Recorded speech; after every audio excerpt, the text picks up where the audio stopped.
Salutations à toutes et à tous, mes frères et sœurs. L'Empereur, le guide qui vous parle aujourd'hui du nouveau podcast au sein de la chaîne YouTube Le Podcast et notre podcast dédié au sport de combat en général, It's Time, avec mon très cher ami Tom. On peut l'applaudir. Bonjour, enchanté. Merci. Et aujourd'hui, épisode un peu spécial parce qu'on est accompagné de Thomas Dessau qui est avec nous. Merci encore Thomas d'avoir accepté l'invitation. On peut l'applaudir. Salut messieurs. Du bruit. Ah, du bruit. Alors Thomas, tu es speaker au sein de l'Hexagone et journaliste au sein de RMC Sport par rapport à tout ce qui est MMA. Encore une fois, merci d'avoir accepté l'invitation. Dans cette émission, on va parler vraiment MMA en général. Mais d'abord, on va revenir un peu sur ton parcours. Parce que tu as quand même 20 ans de carrière. Tu as fait pas mal de choses. Et j'ai vu que toi, tu as étudié d'abord en Amérique et en Espagne, justement. Et pourrais-tu nous expliquer un peu la différence du journalisme dans ces pays-là et le journalisme en France?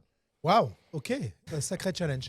Écoute, je suis nantais d'origine. Ok. Je dis souvent que j'aime pas le foot, j'aime Nantes, mais c'est un bon centre de formation pour vous, le FC Nantes. De Didier Deschamps, de Sailly, jusqu'à Quentin Merlin récemment, ou Dimitri Payet et tant d'autres. Je voulais faire du journalisme parce que je voulais raconter des histoires. J'allais au stade, le stade c'était mon église. Et je fais partie de cette génération, tu viens de le dire, j'ai plus de 45 ans, où de 93 à 97, il se passe des choses absolument phénoménales à la Beaujoire, et j'ai envie de raconter ça au plus grand nombre. Et quand on regarde le magazine ou le journal L'Équipe, par exemple, tu as des générations comme ça. Il y a eu 7 ans avec l'OL, la génération qui est juste en dessous de moi, qui a 35 ans à peu près, beaucoup de supporters de l'OL. Il y a évidemment des supporters parisiens, et puis il y a toujours un petit peu de Marseillais qui s'entremêlent avec ça. Et puis les sexagénaires, il y a beaucoup de journalistes sportifs qui étaient fans des Verts. Donc il y a des périodes comme ça. Je fais un bac scientifique, Ouais. alors que j'ai envie de raconter des histoires. Et donc en France, il y a 7 écoles qui sont reconnues par la profession. Je dois finir 200e à des concours sur des IUT. Les 32 premiers sont pris. Et j'ai eu une opportunité de partir aux États-Unis, de faire un an d'études pour sentir un peu les choses. Et puis, après quelques mois, avoir fait le TOEFL, Test of English as a Foreign Language, je suis pris dans une université. Et là, je ne veux plus repartir. Je ne veux plus repartir parce que les États-Unis, c'est des mini-villes, des campus de 30-35 000 personnes. Et l'équipe de basket joue devant 18 000 personnes. L'équipe de foot US joue devant 60 000 personnes, etc., etc. Tous les sports ont des dimensions stratosphériques. Et même le côté entertainment, divertissement, ça n'a rien à voir. Oui, ce que je voulais te dire, c'est que déjà, la chance que tu as, c'est que quand tu vas écrire des papiers, quand tu fais des émissions de radio, tu les fais avec des formats et des tailles de salles qui sont encore plus grandes que ce qu'on aurait dans le monde professionnel chez nous. Les Américains ont 2-3 piliers dans la vie parce qu'ils ont 300 ans d'histoire, mais ils ont la bouffe, ils ont le sport. Et mamie de 68 ans, elle connaît les statistiques autant que toi parce qu'il y a une foultitude de chaînes sportives. Et donc, sur la précision, sur la qualité des sources et des informations, je te parle de ça donc à la fin des années 90, début 2000, j'ai été impressionné parce que tout le monde parle sport tout le temps. Ils ont 4 grands sports, et évidemment avec le soccer qui va arriver à la Coupe du Monde, mais déjà la première Coupe du Monde, il y a un autre sport. En fonction des communautés aussi, il y a des sports qui sont plus ou moins rois. La NHL, le hockey, c'est dans les États du Nord, près du Canada. La Floride est très football américain. La Californie est très basket. C'est un peu cliché de dire ça. Et ensuite, il y a tous ces mélanges. Et ensuite, il y a des sports qui prennent la première place pendant 3-4 mois. Et leur calendrier est blindé. Et à côté de ça, et on y viendra, il y a les sports de combat. Bien évidemment, et c'est un très gros truc que j'ai découvert là-bas à la fin des années 90. J'arrive au moment où Mike Tyson chique l'oreille, mange l'oreille de Evander Holyfield. C'était 100 balles en pay-per-view pour regarder des combats. Et donc nous, on était sur le campus avec 20 copains, et ça se fait toujours comme ça aux États-Unis. On mettait 5 balles sur les bières à consommer avec modération, on mettait 5 balles sur qui va gagner, et on mettait 5 balles sur le pay-per-view. Et donc on se retrouvait à une vingtaine de copains à pouvoir payer notre pay-per-view. Il y en a un qui avait une carte bleue, et les autres ont donné un bifton, et on regardait les combats comme ça ensemble. Derrière cette histoire-là, la boxe américaine, on en parlait tout à l'heure sur la route avec Hamza qui est en régie et Tom, les Américains, ils ont besoin d'avoir leur champion du monde. Un petit peu comme en baseball, si tu veux, où ils disent qu'ils sont champions du monde. Il y a 3 nations, il y a le Japon derrière, il y a la République dominicaine et Cuba. Et donc, ils perdent en poids lourd, qui est quand même la catégorie reine, leur champion. On a eu les Klitschko derrière, on a évidemment Usyk qui est un ovni aujourd'hui. Et ils se sont tournés vers l'Ultimate Fighting Championship parce qu'ils avaient un petit peu monté cette organisation où là, on a au départ beaucoup d'Américains, beaucoup de Brésiliens. Cette organisation, elle sort en 93. Elle est un petit peu outcast, elle est un petit peu sur le côté. Et puis, on revoit les règles. Et puis, à la fin des années 90-2000, il y a un premier boom qui est extraordinaire. Et puis ensuite, on pourra en reparler, mais l'effet Covid et Trump et Dana White qui se sont mis d'accord pour pouvoir continuer d'organiser alors qu'il n'y avait plus d'événements sportifs à travers la planète. Et justement, là maintenant que tu es vraiment focus sur le monde du MMA en général, ça fait environ 7 ans et demi, si je ne me trompe pas, que tu es au sein de RMC Sport en tant que journaliste. Et là, ça fait 1 an et demi que tu es en freelance, mais en tant que speaker au sein de l'Hexagone. T'as bossé. On a essayé. T'as bossé. Non, mais ça fait plaisir. Tu vois, tu me parlais de ça. Le journalisme, c'est ça déjà, c'est essayer d'être assez précis, d'avoir des sources, de les entrecouper. T'as tout dit. J'ai travaillé en freelance pendant une douzaine d'années. J'étais d'abord grand reporter pour Eurosport, qui était une très belle école. À l'époque, il y avait des gros budgets. On partait souvent. J'étais grand reporter en espagnol et en anglais, et donc j'allais faire des reportages foot, notamment avant les Coupes du Monde, avant les Euros, où on partait plusieurs semaines. Donc on faisait vraiment un petit peu d'investigation sportive sur des choses passionnantes. Puis j'avais envie de causer, j'avais envie de mettre le casque et j'avais envie d'être commentateur. Et ça, c'était mon souhait le plus grand dès le plus jeune âge. Je suis reparti en freelance. Travaillé pendant 2 ans à Canal+, Ouais. puis Charles Bietri, qui est un petit peu mon père spirituel dans ce métier, qui m'avait appelé pour monter beIN Sport. beIN Sport jusqu'en 2018, et je suis arrivé à RMC effectivement en 2018. D'abord avec l'ambition de parler très radio, et puis être présentateur aujourd'hui des sports de combat. C'est-à-dire qu'on a la boxe, le MMA et le judo. Ça reste encore à chaque fois l'affrontement de 2 hommes dans un endroit défini. Et moi, ce qui me plaît là-dedans, c'est le côté anthropologique. C'est-à-dire que tu regardes la dizaine de combattants qu'on a à l'Ultimate Fighting Championship, il y a 10 profils très différents. De Benoît à Fares, à Nassour, à Cyril. Des profils très différents. Et moi, ce qui m'intéresse, c'est ce qui se passe entre les 2 oreilles. Qu'est-ce qui fait qu'un homme peut rentrer dans un endroit sans savoir comment il va en sortir dans 15 ou 25 minutes. Ouais. Et ça, je suis passionné, je peux t'en parler pendant des années. Justement, c'est ça que j'aime beaucoup avec toi dans mes recherches. J'ai pu voir que, tu l'as dit toi-même, ton journaliste, tu dois être dans le détail, tu dois faire tes recherches. Et déjà, quand on parle de Canal+, à un moment, tu as quand même fait du cyclisme, tu as fait du golf, tu as fait du football. Là, là maintenant, tu as même fait le Super Bowl à un moment avec W9, si je dis pas de conneries. Maintenant, tu fais les sports de combat. Donc, tu as toute cette qualité de recherche. Et ça, justement, j'imagine que ça a duré un certain temps quand même, toutes ces recherches. Tu as dû t'intéresser. Tu as peut-être même pu essayer de pratiquer vite fait juste pour te mettre dans la peau. Tu pourrais nous expliquer un peu ce travail de journalisme, le détail du journaliste. Pour toi, qu'est-ce qui amène un journaliste de, entre guillemets, débutant à un journaliste qui devient maintenant commentateur? D'abord, la première bonne chose, et c'est comme ça que Tom est venu me voir, il me dit, et je garde ça en tête, je viens en me disant, on va inspirer la Gen Z ou voir la Gen Alpha en discutant pendant une belle heure avec vous. Et donc, je viens avec... C'est comme ça qu'il m'a attrapé. Parce que c'est un métier d'autodidacte. Tu vois, moi, je fais un bac S et puis en fait, je rentre des États-Unis, je parlais comme Van Damme. J'avais des expectations, je savais plus faire sujet, verbe, complément. Et puis c'est revenu. Et parce que je voulais absolument parler anglais. Et un de mes souhaits aussi, c'était d'être reporter de guerre pour CNN. Bon, je parle plus français pendant 6 ans. Je viens voir mes parents une semaine par an. Hein, et je te jure que mais j'en avais les larmes aux yeux, je savais plus parler français. Bon, ça revient après. Et puis en fait, tu mets de l'espagnol dedans. Ma maman était prof d'allemand et je me suis dit, mais non, mais en fait, t'as un vocabulaire qui est plus achalandé. Je suis un vieux con là-dessus. Quand j'entends en vrai de vrai, Cyril, je t'embrasse, mais en fait, vous voulez dire en fait, les gars, donc j'avoue, de base, en vrai, on peut épurer. Ça ne veut pas dire qu'on ne parle pas avec ses émotions. Bon, et après, faut bosser en fait.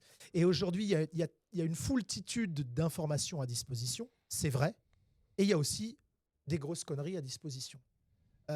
Pour être très honnête avec toi, quand je veux gagner du temps, je regarde ChatGPT. Sauf que sur... Sofiane fait OK, on le fait tous maintenant. Ouais, sauf que ChatGPT, quand il a un truc en tête, déjà il n'a pas les émotions, et ça on peut le raconter, et c'est important. Tu vois, Ouais. dans ton regard, il y a plein de choses qui se racontent, dans celui de Tom aussi, et dans celui des sportifs. Je fais une digression et j'en ferai plein, mais j'ai encore des jeunes, parce que le MMA venait des forums à l'époque. On tapotait sur les forums, et c'est devenu beaucoup les réseaux sociaux. On a encore, dans les conférences de presse, des jeunes journalistes en devenir qui posent leurs questions la tête dans leur téléphone, par appréhension, etc. Mais la réponse, elle n'est pas là. Elle est dans les yeux du mec en face. Et donc, en fonction de ce qu'il te dit, ta deuxième question ou ta troisième question, c'est une follow-up, c'est une suite de la réponse de la personne. Là où je veux en venir, c'est que tu bosses énormément tes feuilles, tes dossiers, pour être prêt, évidemment, à sortir du cadre. Et donc, moi, souvent, j'ai montré un peu de légèreté ou tenté des happenings à beIN Sport ou d'autres choses parce que j'avais bossé la base. Je te donne un exemple. Mon pote Smaïl Bouabdella, qui habite pas loin, qui aime beaucoup Marseille, parle de football. Quand il était à la présentation à beIN Sport, il disait « Ah, Desson, qu'est-ce que vous nous avez encore préparé aujourd'hui ?» Mais une histoire qui veut dire quelque chose. Donc, une fois, j'arrive et je suis à la Beaujoire avec ma trousse à outils. Et je suis en train de défaire un siège. Il me dit « Mais qu'est-ce que vous foutez ?» Bon, au premier abord, on se dit « Il fait le guignol. » Et en fait, l'histoire, c'est que ils allaient changer les sièges.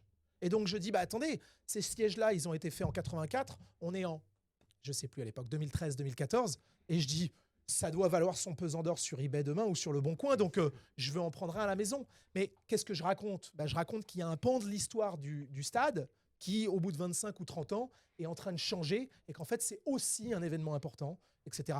Il y aura une minute, si tu veux. Mais si on s'arrête à « Oh, il a fait le guignol avec sa trousse à outils », on n'a pas l'histoire. Et l'histoire, c'est qu'en fait, en bossant, on s'aperçoit que là, c'est le dernier jour des sièges, etc., etc. Quand ils ont enlevé les sièges au Maracana, j'ai joué au rugby longtemps. On est parti avec une équipe où on allait, pareil, sur du caritatif, offrir des maillots, des shorts dans les favelas. On est arrivé au stade de Maracana et on voyait qu'ils arrachaient les sièges. J'étais qu'avec des mecs de la pub, France Rugby Pub. Eux, tout de suite, les sièges du Maracana, ça se met dans un salon, ça vaut quelque chose, ça a un sens. Regarde, Hamza a ramené ça, on lui piquerait pour rien au monde. C'est pour lui une pièce rare et un truc important. Donc, on a tous ces petits gimmicks, toutes ces petites passions autour du sport. Il faut bosser. Tu me parlais tout à l'heure des études aux États-Unis. Moi, mon boss, ou en tout cas mon prof, c'était accuracy, accuracy, accuracy. Précision, précision, précision. On pourra mettre du sensationnalisme après, on pourra raconter, on pourra essayer de faire le buzz, mais d'abord l'info, d'abord les faits, et après on verra ce qu'on en fait. Pas l'opinion, les faits. Moi, j'ai juste une petite question par rapport au métier de journaliste, parce que c'est quelque chose qui m'a toujours un peu intrigué, parce que toi, tu l'as beaucoup fait, mais il y a d'autres journalistes qui l'ont fait. Comme on l'a dit tout à l'heure, tu as fait beaucoup de sport, du foot, du rugby, la NFL, du curling, du dressage de chiens, mon ami. Et maintenant, du coup, l'UFC. Comment tu te retrouves à faire entre guillemets des transitions entre différents sports en tant que journaliste, en tant que présentateur? C'est toi qui le veux, on te propose. Ah, dans ce sens-là. Tu vois ce que je veux dire? Il y a une réalité aussi. J'arrive à beIN parce que Charles Bietri m'a entendu commenter du MMA quand il était recruteur pour le Stade Rennais. Okay. Et il écoutait nos commentaires de l'UFC en 2008, 2009, 2010. Okay. Ça fait 17 ans cette histoire. Je le faisais en freelance. Pourquoi je suis arrivé dans les sports de combat? Je commentais des matchs sud-américains de football sur une chaîne qui était l'équivalent de la 10NT1, je crois, avec Didier Roustan, paix à son âme. Et là, ils sont venus nous voir en nous disant dis donc, il y a un truc là, UFC, que choisir, la grosse blague. Et le patron, je dis combien ça vaut, etc. sur 3 ans. Je dis mais saisis-toi du truc, ça va faire un banger. À l'époque, j'avais 500 copains sur Facebook. Je commente l'UFC, le lendemain, j'ai 5000 abonnés saturés.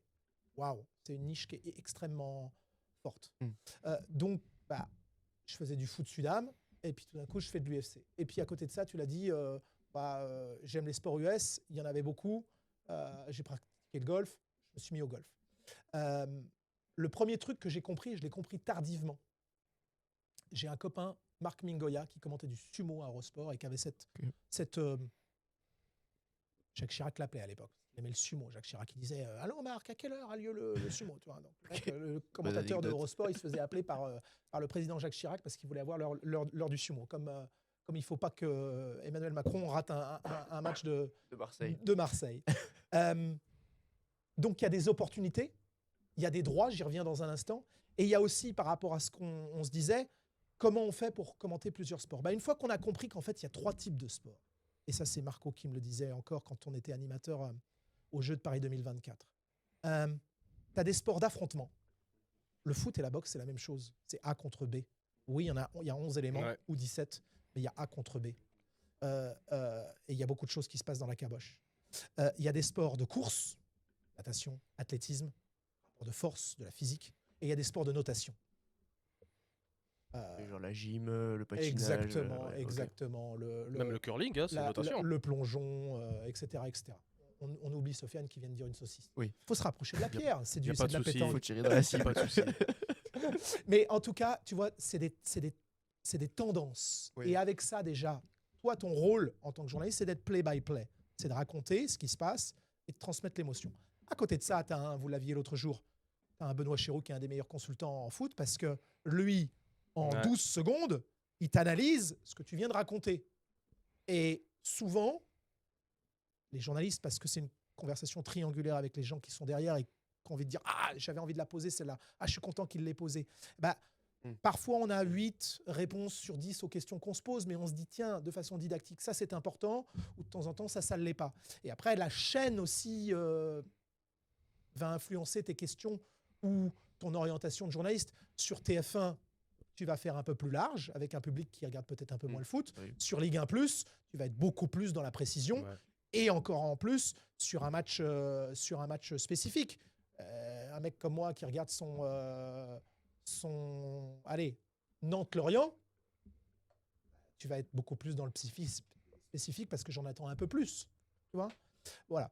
Et ensuite, il y a une histoire de droit. Donc les droits changent pour les droits internationaux tous les 3 ans, les droits sportifs qui sont achetés par une chaîne, et tous les 4 ans pour la Ligue 1. Quand tu es un gamin, c'est chouette. Tu peux essayer de partir avec les droits. Moi, c'est ce qui s'est passé entre beIN Sport et RMC. RMC rachète les droits de la Ligue des Champions. Je faisais pas mal de Coupe d'Europe sur beIN, de la boxe et du foot. Et ils sont venus me chercher pour animer une matinale dans laquelle on allait parler de Première Ligue et beaucoup de Coupe d'Europe. C'est flatteur et c'est des supports qui me plaisent. Et je te dirais tout à l'heure, ou je te le dis maintenant, il n'y a rien qui remplace être dans une cage avec 2 combattants en termes d'adrénaline. Évidemment que des grands matchs de Ligue des Champions, c'est terriblement kiffant aussi. J'ai pas envie de hiérarchiser. Je suis accro à ces émotions-là. Et elles sont magnifiques quand on est in situ avec les acteurs. Bon, et voilà, aujourd'hui, nous, après un premier cycle, ensuite, il y a eu un partage avec Canal+, nous, c'est RMC Sport. Et ensuite, la Ligue des Champions s'est avérée trop chère pour ce groupe-là, reparti chez Canal+. Et aujourd'hui, on a la chance d'avoir ce qu'on appelle une verticale, ou en tout cas un droit très fort, la Ligue des Champions du MMA, l'Ultimate Fighting Championship, la PFL, qui est l'autre orga, Hexagone, pour lequel je travaille ce soir en tant que speaker. C'est encore un autre métier qui est absolument passionnant. J'ai la chance d'avoir à chaque jour de boulot une mission un peu différente. J'ai 46 ans, je ne suis pas rassasié. Mais justement, on va faire la transition vers ton rôle de speaker alors, parce que là maintenant tu es speaker au sein d'Hexagone. Comment ça s'est passé? Est-ce que c'est toi qui as proposé? Est-ce qu'on est venu te le proposer? Est-ce que c'est un truc que tu te disais, ouais, j'aimerais bien faire ça un jour? Et quelles sont tes références? Waouh, il va vite, hein. Je commentais et je speakais des galas de boxe de temps en temps. J'étais venu faire des galas. J'ai honte. Aucune honte ici, dis ce que tu as à dire. Non, la vieille salle marseillaise, je connais qu'elle. J'ai fait le speaker pour la Nuit des Champions. Je remplaçais de temps en temps Daniel Alouche quand j'étais en freelance.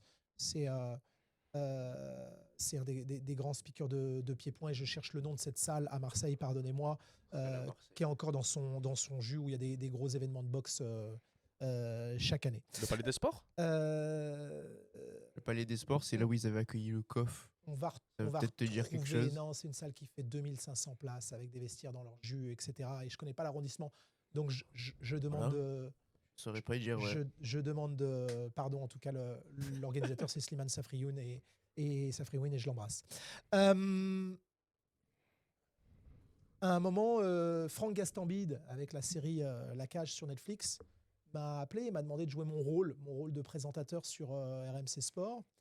Il savait que j'avais cette carte bilingue. J'ai d'abord travaillé, j'ai commenté de la boxe en anglais avant d'en commenter en français. Et puis il m'a appelé, il m'a dit évidemment, j'étais dans le rôle du présentateur de RMC Sport avec le binôme de commentateurs Antoine et Taylor, Antoine Simon, Taylor Laplius. Est-ce que tu pourrais me faire le speaker? Moi je dis écoute, je l'ai déjà fait dans la vie réelle. Les ingrédients de la cage sont les mêmes que validés. C'est-à-dire, on prend des gens de la vie réelle et on leur fait jouer leur rôle. Pour amener un peu de réalisme. Nous, on s'est régalé. On écrivait nos propres textes. On arrivait, on faisait notre boulot. Et c'était quasiment aux comédiens de s'adapter, si tu veux. Donc, on écrivait nos textes. On leur faisait une première version. On envoyait ça. Ils regardaient. Franck, il disait « Ah, ça me va bien, ça, en fait. C'est cool. Mets-moi un peu plus. Ah, est-ce que tu peux me la faire un peu plus, Bruce Buffer, ou un peu moins, etc. etc. » Bon. Alors après, évidemment, tu as tout un tas de comédiens autour. Et moi, je me souviens effectivement, le lancement d'un combat, je l'ai refait 72 fois. Jean-Michel Strepsil, hein. À un moment, il faut des pastilles. Hein. Il me dit, c'est bon, on a ta voix, maintenant tu peux baisser. Mais sur chaque... Gaston Bide est comme ça, Franck est comme ça. Sur chaque acteur que tu vas voir, il met un plan serré dessus, avec des caméras, avec des grains différents. Et donc, tu peux refaire effectivement une scène à plusieurs reprises. Et paradoxalement, il y a des fois où il fait des plans séquences. Et le premier est le bon, et il dit allez, on va la back-upper celle-là. Mais c'est une série, La Cage saison 1, qui est sortie en novembre 2024, 5 épisodes de 45 minutes, 120 jours de tournage. Okay, donc c'est un peu une journée, une minute, finalement. La saison 2 a été tournée. Je crois qu'elle va sortir à l'automne prochain. On t'a proposé pour la saison 2 de refaire le speaker ? On m'a demandé de refaire le présentateur. Le présentateur, ok. Dans la tête de Franck, ça y est, j'étais très identifié Hexagone MMA. Mais du coup, ça nous amène à ça, c'est-à-dire que les Pourrutes, qui sont deux frères, Laurent et Jérôme, qui sont les patrons d'Hexagone, me faisaient commenter du MMA et du catch sur DVD il y a 15 ou 20 ans. Et donc, c'est une organisation qui est toulousaine, Fighting Spirit, la boîte de production. Et ils nous ont dit, écoute, ce serait bien si tu pouvais revenir. Là, le patron de RMC Sport, voyant que c'était diffusé sur RMC et qui m'avait offert parfois des petits bols d'air pour aller faire des grosses missions comme ça sur les jeux ou autres, a dit je t'ai vu, t'es plein d'énergie, amuse-toi bien. Donc c'est très cool, effectivement. Ce soir, la carte, par exemple, on parle de ce soir ici à l'Arena Pays d'Aix, les combats amateurs sont diffusés sur Twitch et YouTube en gratuité. Et derrière, on incite les gens à venir à partir de 20h30 pour la carte principale 21h sur RMC Sport, avec pas moins de 18 événements cette année. Donc il y a un vrai rythme, il y a une vraie frénésie.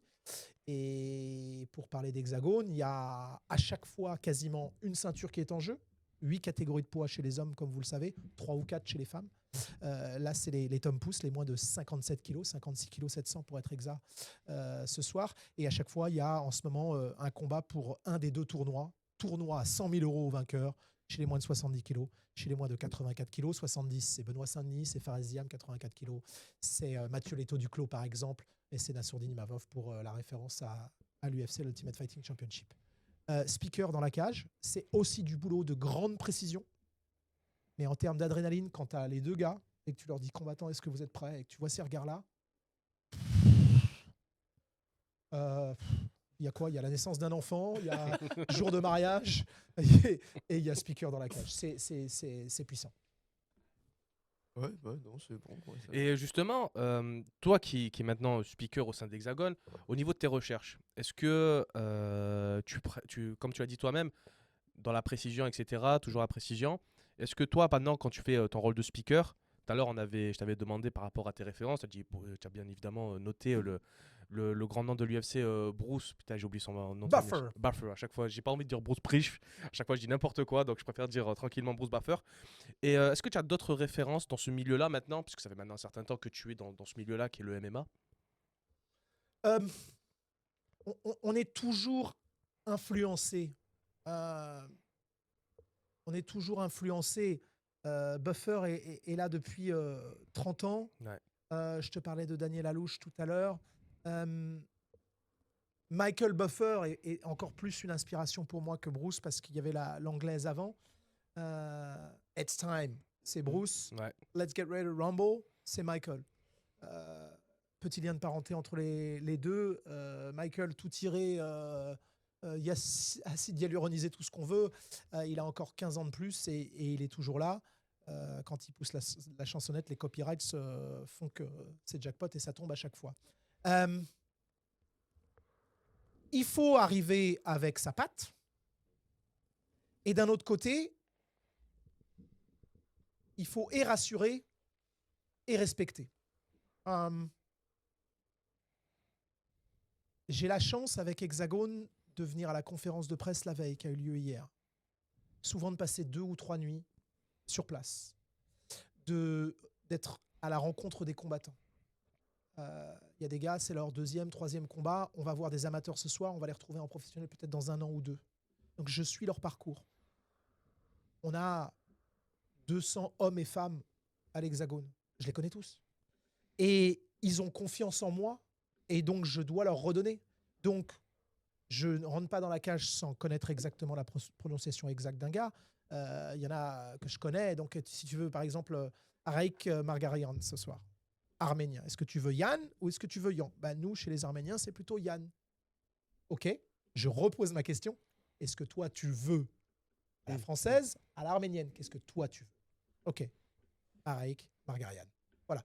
C'est des petits détails. Ça leur fait super plaisir. Ils se disent, le mec, il vient bosser, il est en confiance, etc. Première chose. Et puis deuxième, de temps en temps, t'as un surnom? Non. T'en veux un? Ouais. Donc, tu vois, par exemple, le champion des moins de 77 kilos, Mathieu Chaumont, on est au théâtre antique d'Orange, gladiateur. Un peu un look de gladiateur, mec. C'est pas mal, gladiateur. Ouais, ça me plaît bien. En français, en anglais? Non, je crois en français. Voilà. Mathieu, le gladiateur. Chaumont. Voilà, c'est parti. On construit des trucs comme ça ensemble. S'assurer que les palmarès sont bons. De temps en temps, il y a un changement de gym. Ce soir, il y a Sciences du Cas de Marseille. Il y a Planète, il y a Marseille Fight Club.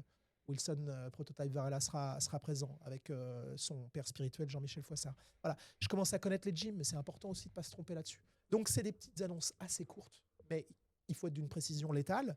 Et puis, j'ai la chance aussi, parce qu'on me fait confiance à RMC, d'être Bruce Rogan ou Joe Buffer.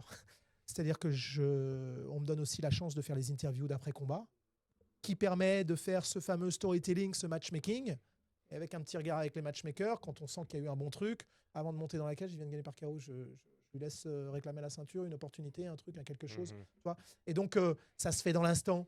On se trompera peut-être un jour dans nos idées de faire des face-à-face. Un jour, il y aura des mots qui vont être échangés. Est-ce qu'on les back-up? Est-ce qu'on les soutient? La carte de ce soir, c'est Martial Spirit. Les mecs ont la banane, ils sont contents de s'affronter, ils ont envie de s'affronter, ils ont envie que ça parle avec dans la cage et pas le trash talk. Et moi, si je peux être un fervent défenseur de ça, je suis très content. C'est hyper bon esprit ce soir. Et ce sera d'autant plus dantesque. Tu vois, je ne crois pas à la nécessité absolue du trash talk, comme j'entends partout. Il faut absolument qu'il y ait du trash talk. Oui, l'UFC est sorti de terre dans un premier temps grâce à Conor McGregor. Avec le trash talk, ouais. Et que, effectivement... Mais oui, mais...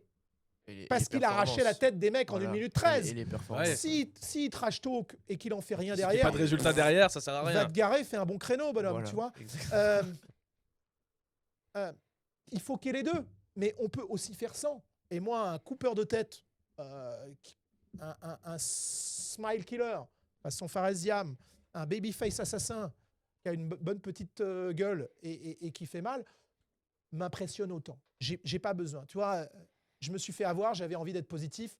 À Bercy, j'entends « si tu savais ». Si tu savais, en me disant « si tu savais ce qu'il pouvait te faire ». Non, c'était NTM, en fait, qui était scandé. Non, non, non, non.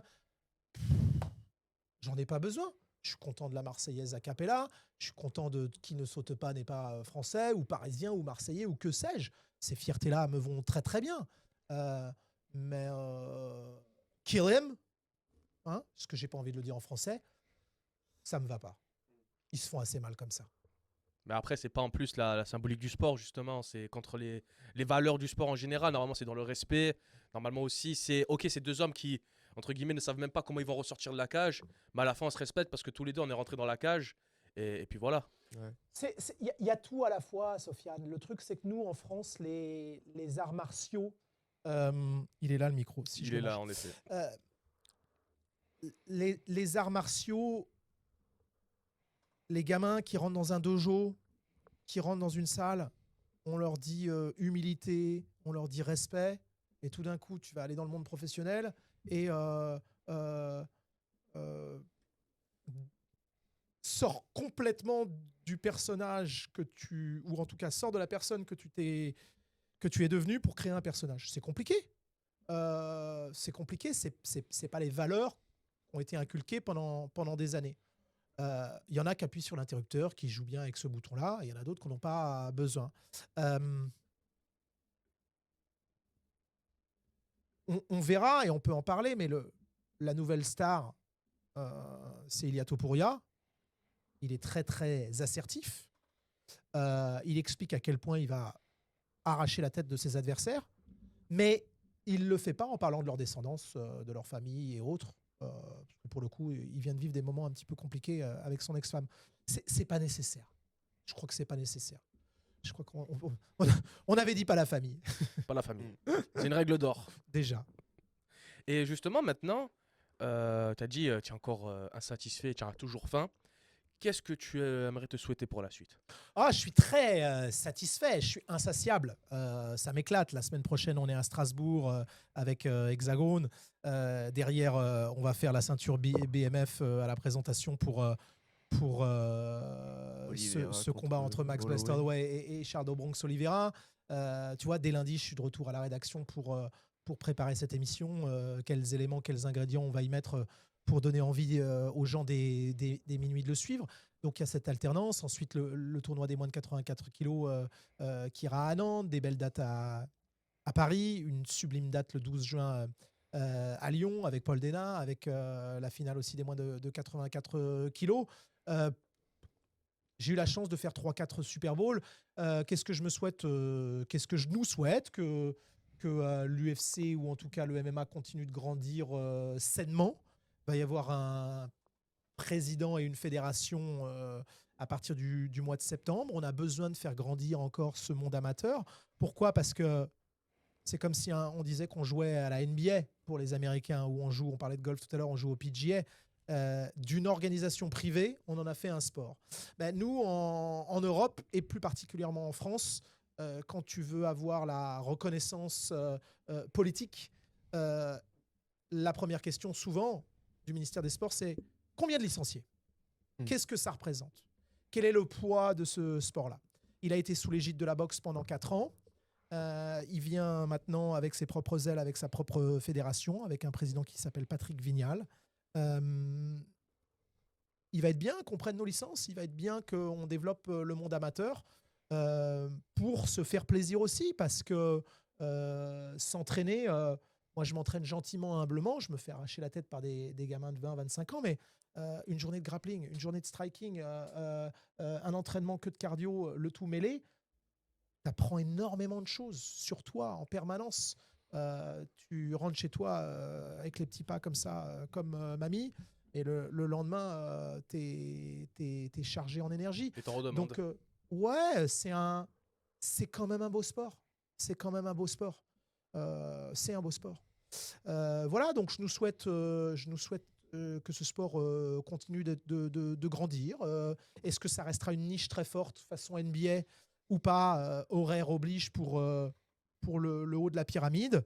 Il y a encore des choses à écrire. Faut être attentif, pas que ça parte en sucette.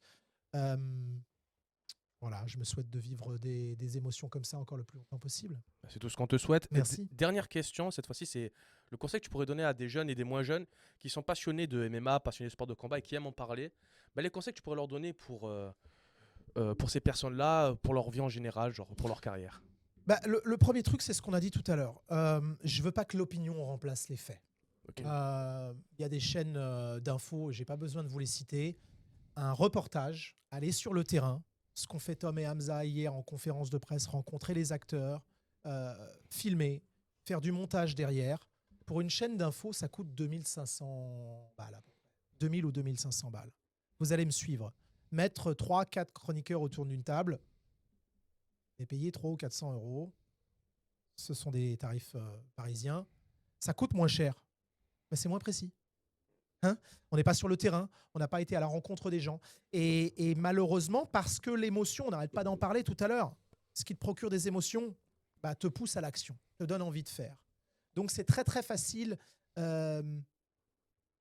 d'avoir envie de dire que je suis d'accord avec un tel parce que je l'aime bien, parce qu'il m'a procuré des bonnes émotions. Je te parle de proximité avec les combattants depuis tout à l'heure. Ça ne m'est jamais arrivé.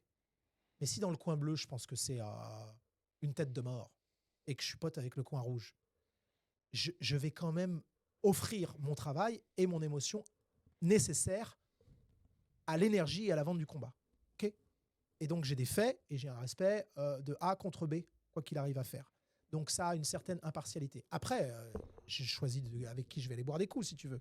Mais il y a un métier. Donc, le professionnalisme, déjà, essayer d'être impartial, bosser sur les faits et non pas sur l'opinion. Parce que l'opinion, c'est pas du journalisme, tout simplement. Et après, oui, il y a des écoles qui sont reconnues par la profession. Oui, on est facilement coopté. C'est un métier, effectivement, qui est assez difficile à percer. Mais une fois qu'on est dedans, on peut y être pour un moment. J'ai jamais été recruté sur CV. J'ai été recruté sur quelque chose que j'ai fait, quelqu'un qui l'a entendu, qui a cru en moi. Il y a eu des entretiens et puis le taf s'est fait, je crois, correctement. Et ensuite, on se connaît dans ce métier, on se suit et on grandit, tu vois. On parle de journalisme sportif et là, tu es en train de me parler en plus de journalisme MMA. Moi, quand je l'ai découvert, ce sport, en 2007-2008, je l'avais découvert avant quand je m'y suis mis. Chaque gym ou entité, là je parle de l'Île-de-France, mais ça fonctionne comme ça aussi dans le sud de la France, à Marseille, ils travaillaient sur des forums, les gars. Et moi j'ai dit à un moment, vous savez, vous tirez la couverture, vous trash talkez un peu. Si on veut une certaine reconnaissance vis-à-vis du ministère et autre chose, il faut quand même qu'on se dise on est d'accord pour être en désaccord, mais il faut qu'on avance tous dans le même sens. Voilà. Avant de rechercher le buzz, aller chercher les faits et aller à la rencontre des acteurs, aller au centre d'entraînement, frapper aux portes, faire découvrir de nouveaux profils, de nouveaux personnages. Et c'est comme ça qu'on tisse sa toile, c'est comme ça qu'on a le respect des acteurs. Et c'est bien eux, en fait, qui nous font vivre et qui nous donnent envie de raconter des histoires, c'est les acteurs du sport. En tout cas, Thomas, je te remercie pour ce témoignage. Merci encore une fois d'avoir accepté l'invitation. Et bonne soirée au sein de l'Hexagone. Et merci à Tom et à Hamza d'avoir pu ramener Thomas. C'est un peu grâce à vous, les gars. Merci à Thomas, surtout. Et on se dit à la prochaine pour un nouveau podcast. Abonnez-vous, likez, partagez et suivez-nous au sein du podcast. Salut tout le monde.